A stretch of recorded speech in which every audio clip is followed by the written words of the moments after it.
കോൺഗ്രസ് പാർട്ടിയിലെ ശക്തരായ നേതാക്കൾ പ്രതിനിധീകരിച്ച മണ്ഡലമാണ് ആറ്റിങ്ങൽ. പഴയ പ്രതാപം വീണ്ടെടുത്ത് മണ്ഡലം തിരിച്ചു പിടിക്കാൻ UDF നിയോഗിച്ചിരിക്കുന്നത് കോന്നി MLA ആയ അടൂർ പ്രകാശിനെ. അടൂർ പ്രകാശ് മണ്ഡലത്തിലെത്തിയതോടെ UDF ക്യാമ്പുകളും വലിയ ഉണർവുണ്ടായിട്ടുണ്ട്. അടൂർ പ്രകാശിന്റെ തെരഞ്ഞെടുപ്പ് വിശേഷങ്ങളാണിനി.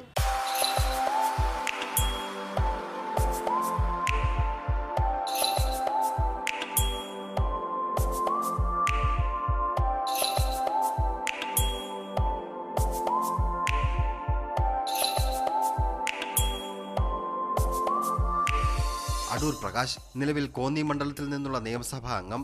1996, 2001, 2006, 2011, 2014 എന്നീ വർഷങ്ങളിൽ നടന്ന തെരഞ്ഞെടുപ്പിൽ കോന്നിയിൽ നിന്ന് അടൂർ പ്രകാശ് ജയിച്ച് നിയമസഭാ അംഗമായി. 2004 ഉമ്മൻചാണ്ടി മന്ത്രിസഭയിൽ ഭക്ഷ്യ സിവിൽ സപ്ലൈസ് മന്ത്രി. 2011 രണ്ടാം ഉമ്മൻചാണ്ടി മന്ത്രിസഭയിൽ ആദ്യം ആരോഗ്യം, കയറി എന്നീ വകുപ്പുകളുടെ ചുമതല. 2012 മന്ത്രിസഭ അഴിച്ചുപണിയെ തുടർന്ന് ആരോഗ്യവകുപ്പിന് പകരം റവന്യൂ, കയർ വകുപ്പുകൾ അടൂർ പ്രകാശിന് ലഭിച്ചു. ആറ്റിങ്ങൽ ലോക്സഭാ മണ്ഡലത്തിൽ ആദ്യഘട്ടം മുതൽ പരിഗണിക്കപ്പെട്ടിരുന്ന പേര് തന്നെയായിരുന്നു അടൂർ പ്രകാശിൻ്റേത്. ജാതി സമവാക്യങ്ങളടക്കം അടൂർ പ്രകാശിന്റെ സ്ഥാനാർത്ഥിത്വത്തിന് ഗുണമാവുകയും ചെയ്തു. വെഞ്ഞാറമൂട് മണ്ഡലത്തിലെ കന്യാകുളങ്ങരയിൽ നിന്നാണ് അടൂർ പ്രകാശ് പ്രചരണം ആരംഭിച്ചത്. തുടർന്ന് അമ്പലങ്ങളിലും പള്ളികളിലും പോയി വോട്ടർമാരെ കണ്ടു.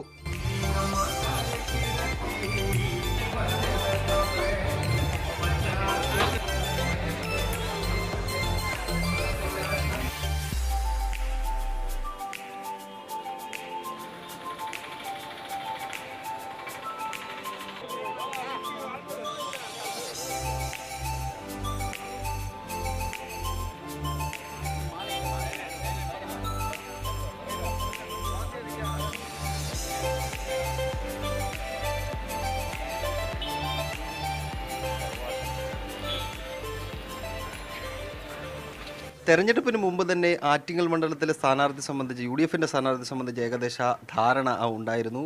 അപ്രതീക്ഷിതമായി ഒന്നും സംഭവിച്ചാൽ അടൂർ പ്രകാശിന് തന്നെയാണ് UDFന്റെ സ്ഥാനാർത്ഥി ആറ്റിങ്ങൽ മണ്ഡലത്തിൽ വന്നത്. അദ്ദേഹം തെരഞ്ഞെടുപ്പ് വിശേഷങ്ങൾ പങ്കുവെക്കാൻ നമ്മോട് കൂടി ചേരുന്നുണ്ട്. കോന്നിയിൽ നിന്ന് ആറ്റിങ്ങലിലേക്ക് എന്ത് തോന്നുന്നു? വളരെ സന്തോഷം തോന്നുന്നുണ്ട്. കോന്നിയിലെ ഭൂപ്രകൃതിയും ആയി ചേർന്ന് കഴിഞ്ഞ 23 വർഷക്കാലമായി പ്രവർത്തിക്കാൻ എനിക്ക് കഴിഞ്ഞിട്ടുണ്ട്. അവിടുത്തെ ജനങ്ങൾ എന്നോട് കാണിച്ച സ്നേഹവും വിശ്വാസവുമാണ് തുടർച്ചയായി 5 തവണ കോന്നി നിയോജകമണ്ഡലത്തിൽ എനിക്ക് ജയിക്കാൻ കഴിഞ്ഞത് മാത്രമല്ല, അവരുടെ പ്രാർത്ഥനകളും അവരുടെ അനുഗ്രഹങ്ങളുമാണ് ഒരുപക്ഷെ 2 തവണ മന്ത്രിസഭയിൽ പോലും അംഗമാകാനുള്ള ഒരു അവസരം എനിക്ക് ലഭിച്ചത്. ജീവിതത്തിൽ കിട്ടിയൊരു വലിയ അനുഭവമായിരുന്നു. അതിനുശേഷം ഇപ്പോൾ ആറ്റിങ്ങൽ നിയോജകമണ്ഡലത്തിൽ മത്സരിക്കണം എന്ന് എൻ്റെ പാർട്ടി തീരുമാനമെടുത്തപ്പോൾ ആ തീരുമാനത്തിൻ്റെ അടിസ്ഥാനത്തിൽ ഞാൻ ഈ ആറ്റിങ്ങൽ നിയോജകമണ്ഡലത്തിൻ്റെ 7 നിയോജകമണ്ഡലം അസംബ്ലി നിയോജകമണ്ഡലങ്ങളിലും ഞാൻ യാത്ര ചെയ്യുകയുണ്ടായി. ഒരു മലയോര പ്രദേശമാണ്, കോന്നി പോലെയുള്ള ഒരു മലയോര പ്രദേശമായിട്ടാണ് ഈ നിയോജകമണ്ഡലത്തിൻ്റെ ആകമാനം ഉള്ള ഒരു ചുറ്റുപാട് കണ്ട് മനസ്സിലാക്കാൻ കഴിഞ്ഞിട്ടുള്ളത്. പ്രതിപക്ഷ പാർട്ടികൾ പ്രധാനമായി ആരോപിക്കുന്നത്, കഴിഞ്ഞ ദിവസങ്ങളിൽ കേൾക്കാൻ കഴിഞ്ഞത്, താങ്കൾ മറ്റൊരു സ്ഥലത്ത് നിന്ന് ആറ്റിങ്ങലിലേക്ക് വരികയാണ് എന്നുള്ളതാണ്. എന്താണ് മറുപടി?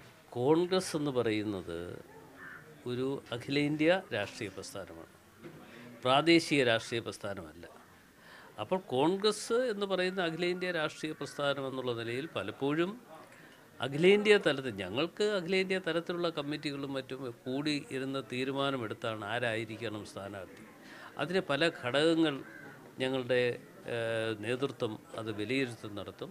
അപ്പോൾ തീർച്ചയായും അങ്ങനെ ഒരു വിലയിരുത്തൽ നടത്തിക്കൊണ്ട് പാർട്ടിക്ക് വേണ്ടി ആറ്റിങ്ങൽ നിയോജകമണ്ഡലത്തിൽ മത്സരിക്കണം എന്ന് എന്നോട് ആവശ്യപ്പെടുമ്പോൾ അച്ചടക്കമുള്ള ഒരു പാർട്ടി പ്രവർത്തകൻ എന്നുള്ള നിലയിൽ തീർച്ചയായും ഞാനത് ഏറ്റെടുത്തു. അതിന് എനിക്ക് പിന്നെ വിജയമോ തോൽവിയോ ഒന്നും അല്ല എൻ്റെ മുമ്പിലുള്ള വിഷയം. എന്നോട് പാർട്ടി ഏറ്റെടുക്കാൻ പറഞ്ഞ് ഞാനത് പരിപൂർണമായി ഏറ്റെടുക്കുക മാത്രമല്ല, ഇപ്പോൾ എൻ്റെ പൂർണ്ണമായ പ്രവർത്തനങ്ങൾ ഈ നിയോജകമണ്ഡലത്തിൽ നിന്നുകൊണ്ട് പ്രവർത്തിക്കുമ്പോൾ എനിക്കൊരു ആത്മവിശ്വാസം പകർന്നു തരുന്നത് എന്നോടൊപ്പം ഉള്ള ഞങ്ങളുടെ സഹപ്രവർത്തകരുടെ UDFൻ്റെ നേതാക്കന്മാരുടെ പ്രവർത്തകരുടെ ആ ആത്മധൈര്യമാണ്, അവർ തരുന്ന കൈത്താങ്ങാണ് എൻ്റെ കൈമുതലായിട്ടുള്ളത്. കോൺഗ്രസ് പാർട്ടിയിൽ ഏറ്റവും ശക്തരായ നേതാക്കൾ വയലാർ രവി, AR റഹീം, തലേക്കുന്നിൽ ബഷീർ അടക്കം പ്രതികരിച്ച മണ്ഡലമാണ്. ഒരു ഘട്ടത്തിൽ നിന്ന് കോൺഗ്രസിൽ നിന്ന് ആ മണ്ഡലം കൈവിട്ടുപോയി. വീണ്ടും തിരിച്ചു പിടിക്കാൻ താങ്കളെ നിയോഗിച്ചിരുന്നു. അതും എതിർ സ്ഥാനാർത്ഥി എന്ന് പറയുന്നത് 10 വർഷമായിട്ട് MLA ആയിട്ട് MP ആയിട്ട് ഇരിക്കുന്നയാൾ. ആ ഒരു മത്സരം അത്രയും കടുത്തതാണ് എന്നൊരു വിശ്വാസം ഇല്ലേ?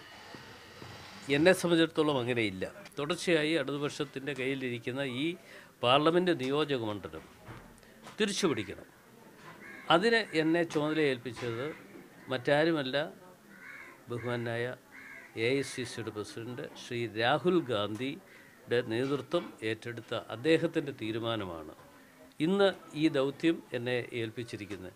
ശ്രീ വയലാർ രവിയെ ഒരു കാലഘട്ടത്തിൽ ഇന്ദിരാഗാന്ധി ചുമതലപ്പെടുത്തി ഇത് തിരിച്ചു പിടിക്കണം എന്നാവശ്യപ്പെട്ടു എങ്കിൽ ഈ തെരഞ്ഞെടുപ്പിൽ എന്നെ ഏൽപ്പിച്ചത് രാഹുൽ ഗാന്ധിയാണ്. രാഹുൽ ഗാന്ധി ഒരു പുതിയ തലമുറയുടെ ഒരു ശക്തനായ നേതാവായി ഉയർന്നു വന്നുകൊണ്ടിരിക്കുന്നു. അദ്ദേഹത്തിൻ്റെ കാഴ്ചപ്പാടും അദ്ദേഹത്തിൻ്റെ പ്രവർത്തനവും ഇന്നേറെ വിലമതിക്കപ്പെടുന്ന ഒന്നായി ഇന്ത്യയിൽ മൊത്തത്തിൽ അതുപോലെ തന്നെ ലോകരാഷ്ട്രങ്ങൾ പോലും വിലയിരുത്തൽ നടത്തുന്ന ഒരു കാലഘട്ടമായി മാറിയിരിക്കുന്നു. തീർച്ചയായും അഭിമാനത്തോടു കൂടി ഞാനിത് ഏറ്റെടുത്തുകൊണ്ട് ഈ നിയോജകമണ്ഡലം തിരിച്ചു പിടിക്കുന്നതിന് വേണ്ടിയുള്ള കഠിനാധ്വാനമാണ് ഞാൻ നടത്തുന്നത്. ആറ്റിങ്ങൽ ജനങ്ങളുടെ മുന്നിലേക്ക് വെക്കുന്ന മുദ്രാവാക്യം എന്താണ്? ഈ കഴിഞ്ഞ കുറേ കാലങ്ങളായുള്ള വികസന മുരടിപ്പാണ് UDF കഴിഞ്ഞ കാലങ്ങളെല്ലാം പറഞ്ഞത്. അത് തന്നെയായിരിക്കുമോ താങ്കളും? തീർച്ചയായിട്ടും ആറ്റിങ്ങൽ പാർലമെൻറ്റ് നിയോജകമണ്ഡലത്തിൽ ഇവിടെ വന്ന് ഈ കാര്യങ്ങളൊക്കെ മനസ്സിലാക്കിയപ്പോൾ ഇവിടുത്തെ ഇല്ലായ്മകൾ, ഇവിടുത്തെ പോരായ്മകൾ എന്തൊക്കെയെന്ന് എൻ്റെ ഈ യാത്രയിലൂടെ ഞാൻ മനസ്സിലാക്കിയാണ്. ഞാൻ കോന്നിയിൽ 96 മത്സരരംഗത്ത് എന്നെ വിടുമ്പോൾ അന്നും അവിടുത്തെ ഒരു ദുസ്ഥിതിയായിരുന്നു. അന്ന് അതൊക്കെ മാറ്റിയെടുക്കാൻ കഴിഞ്ഞു. അവിടെ പാലം ഉണ്ടാക്കി കൊടുത്തു, വൈദ്യുതി ഉണ്ടാക്കി കൊടുത്തു. ഇതൊക്കെ ഞാൻ വന്നതിന് ശേഷം ചെയ്ത കാര്യങ്ങളാണ്. റോഡില്ലാതിരുന്നത് റോഡ് ഉണ്ടാക്കി കൊടുത്തു. അവരുടെ ആവശ്യങ്ങൾ മൊത്തത്തിൽ നിറവേറ്റപ്പെടാൻ ഉള്ള അവസരം കിട്ടി എന്ന് പറഞ്ഞതുപോലെ ഇവിടെ ഈ പാർലമെൻറ്റ് നിയോജകമണ്ഡലത്തിൽ എത്തിച്ചേർന്നപ്പോൾ ഇവിടുത്തെ അവസ്ഥകൾ നേരിട്ട് കണ്ട് ഞാൻ ബോധ്യപ്പെടുകയാണ്. ഞാൻ ഒരു പ്രദേശത്തും ഒരു MP എന്നുള്ള നിലയിൽ പ്രവർത്തിക്കാൻ അവസരം ജനങ്ങൾ എനിക്ക് തരുമെന്ന വിശ്വാസം എൻ്റെ മനസ്സിലുണ്ട്. ജനങ്ങൾ എനിക്ക് ആ ഒരു വിശ്വാസം എൻ്റെ മനസ്സിലുണ്ട് എന്ന് പറയുമ്പോൾ അതിന് അവസരം നൽകുമ്പോൾ തീർച്ചയായിട്ടും ഈ പാർലമെൻറ്റ് നിയോജകമണ്ഡലത്തിൻ്റെ വികസന പ്രവർത്തനങ്ങൾക്ക് മുഖ്യ പ്രാമുഖ്യം കൊടുക്കും.